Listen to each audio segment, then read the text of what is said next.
DS Veerayya ಆಯಿತು, ಮುನಿರತ್ನ ಆಯಿತು. Next ಯಾರು? ಕಾಂಗ್ರೆಸ್ ಹಿಟ್ ಲಿಸ್ಟ್ ನಲ್ಲಿ ಇರೋರು ಯಾರು ಗೊತ್ತಾ? ಬಿಜೆಪಿ ಹಾಲಿ ಶಾಸಕ ಮಾಜಿ ಮಂತ್ರಿಗೆ ಸಿದ್ಧವಾಗ್ತಿದೆ ಸ್ಪೆಷಲ್ ಖೆಡ್ಡ. ಮಲೆನಾಡಿನಲ್ಲಿ ರಹಸ್ಯ ಕಾರ್ಯಾಚರಣೆ ಶುರು ಮಾಡ್ತಾ ಹಾಗಾದ್ರೆ ಕಾಂಗ್ರೆಸ್. ಅಂದು ಮಲೆನಾಡು ಭಾಗದ ಮಂತ್ರಿ ಮಾಡಿದ್ದ ಅಕ್ರಮಗಳೇ ಕೈಗೆ ಅಸ್ತ್ರವಾಗ್ಬಿಟ್ಟಿದ್ದಾವೆ.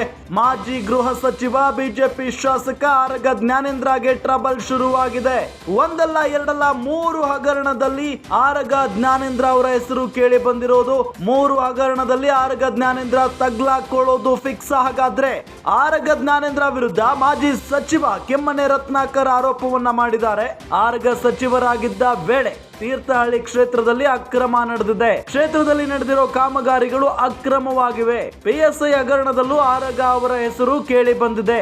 ಹಗರಣದ ರೂವಾರಿ ಸ್ಯಾಂಟ್ರೋ ರವಿ, ದಿವ್ಯಾ ಹಾಗರಗಿ ಆರಗ ಜೊತೆ ಚರ್ಚೆಯನ್ನ ಮಾಡಿದ್ದಾರೆ. ಈ ಇಬ್ಬರು ಆರೋಪಿಗಳು ತೀರ್ಥಹಳ್ಳಿಗೆ ಬಂದು ಹೋಗಿದ್ದಾರೆ. ಇದರ ಬಗ್ಗೆ ಸಂಪೂರ್ಣವಾಗಿ ತನಿಖೆ ಆಗಲೇಬೇಕು. ಆರಗ ಜ್ಞಾನೇಂದ್ರ ವಿರುದ್ಧ SIT ರಚನೆ ಆಗಬೇಕು. SIT ರಚನೆಗೆ ಸಿಎಂ ಸಿದ್ದರಾಮಯ್ಯಗೆ ಒತ್ತಾಯವನ್ನ ಮಾಡಿದ್ದಾರೆ. AICC ಅಧ್ಯಕ್ಷ ಮಲ್ಲಿಕಾರ್ಜುನ ಖರ್ಗೆ ಬಳಿಯೂ ಈ ಬಗ್ಗೆ ಪ್ರಸ್ತಾಪವನ್ನ ಇಟ್ಟಿದ್ದಾರೆ. ಹೀಗಾಗಿ ಆರಗ ಅರೆಸ್ಟ್ಗೂ ಕಾಂಗ್ರೆಸ್ ಸರ್ಕಾರ ಸ್ಕೆಚ್ ಹಾಕಿದೆಯಾ ಹಾಗಾದ್ರೆ ಅನ್ನೋ ಪ್ರಶ್ನೆ ಸಹಜವಾಗಿ ಮೂಡ್ತಾ ಇದೆ. ಶೀಘ್ರವೇ ಆರಗ ಜ್ಞಾನೇಂದ್ರ ವಿರುದ್ಧ SIT ರಚನೆ ಮಾಡೋದು ಬಹುತೇಕ ಫಿಕ್ಸ್ ಅನ್ನೋದು ಗೊತ್ತಾಗ್ತಾ ಇರುವಂತಹ ವಿಚಾರ. ರಾಜ್ಯದಲ್ಲಿ ದ್ವೇಷದ ರಾಜಕಾರಣ ಬಹಳಷ್ಟು ನಡೀತಾ ಇದೆ ಇತ್ತೀಚಿನ ದಿನಗಳಲ್ಲಿ. ಅದರಲ್ಲೂ ಕಾಂಗ್ರೆಸ್ನ ನಾಯಕರನ್ನ ಏನಾದರೂ ಬಿಜೆಪಿಯವರು ತಡವಿದ್ರೆ ಬಿಜೆಪಿಯ ನಾಯಕರನ್ನ ಸುಮ್ಮನೆ ಬಿಡ್ತಾ ಇಲ್ಲ ಕಾಂಗ್ರೆಸ್ ನಾಯಕರು. ಅದು ದ್ವೇಷದ ರಾಜಕಾರಣ ಅಂತ ಅಂದ್ರೆ DS ವೀರಯ್ಯ ಆಯಿತು, ಮುನಿರತ್ನ ಆಯಿತು. ಈಗ ನೆಕ್ಸ್ಟ್ ಯಾರಪ್ಪ ಅಂತ ಕೇಳಿ ಬಂದಂತಹ ಸಂದರ್ಭದಲ್ಲಿ ಅದು ಆರಗ ಜ್ಞಾನೇಂದ್ರ ಅಂತ ಹೇಳಿ ಒಂದು ಸಹಜವಾದಂತಹ ಚರ್ಚೆ ನಡೀತಾ ಇದೆ.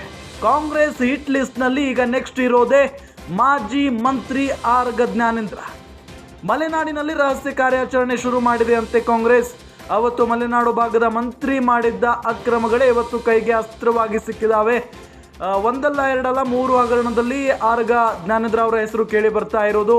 3 ಹಗರಣಗಳಲ್ಲಿ ಆರಗ ಜ್ಞಾನೇಂದ್ರ ತಗಲಾಕೊಳ್ಳೋದು ಫಿಕ್ಸ್ ಅಂತ ಹೇಳಲಾಗ್ತಾ ಇದೆ. ಕೆಮ್ಮನೆ ರತ್ನಾಕರ್ ಅವರು ಆರೋಪವನ್ನ ಮಾಡಿದ್ದಾರೆ. ತೀರ್ಥಹಳ್ಳಿ ಕ್ಷೇತ್ರದಲ್ಲಿ ಅಕ್ರಮ ನಡೆದಿದೆ, ಅಕ್ರಮ ಕಾಮಗಾರಿಗಳು ನಡೆದಿವೆ. PSI ಹಗರಣದಲ್ಲೂ ಆರಗ ಜ್ಞಾನೇಂದ್ರ ಅವರ ಹೆಸರು ಕೇಳಿ ಬಂದಿದೆ.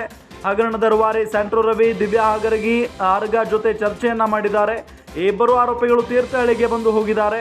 ಇದರ ಬಗ್ಗೆ ಸಂಪೂರ್ಣವಾಗಿ ತನಿಖೆ ಆಗಬೇಕು ಅಂತ ಹೇಳಿ ಈ ಸಂದರ್ಭದಲ್ಲಿ ಕಿಮ್ಮನೆ ರತ್ನಾಕರ್ ಹೇಳಿದ್ದಾರೆ. ಜೊತೆಗೆ SIT ರಚನೆ ಆಗಬೇಕು ಅಂತ ಕೂಡ ಆಗ್ರಹಿಸಿದ್ದಾರೆ. ಮುಖ್ಯಮಂತ್ರಿಗಳನ್ನ ಭೇಟಿ ಮಾಡಿದ್ದಾರೆ. ಮಲ್ಲಿಕಾರ್ಜುನ ಖರ್ಗೆ ಅವರ ಜೊತೆಗೆ ಮಾತುಕತೆಯನ್ನು ನಡೆಸಿದ್ದಾರೆ. ಈ ವಿಚಾರಕ್ಕೆ ನೋಡೋಣ ಮುಂದಿನ ದಿನಗಳಲ್ಲಿ ಯಾವ ರೀತಿಯಾದಂಥ ಒಂದು ತಿರುವು ಪಡೆದುಕೊಳ್ಳುತ್ತೆ ಈ ಒಂದು ವಿಚಾರ ಅಂತ ಹೇಳಿ.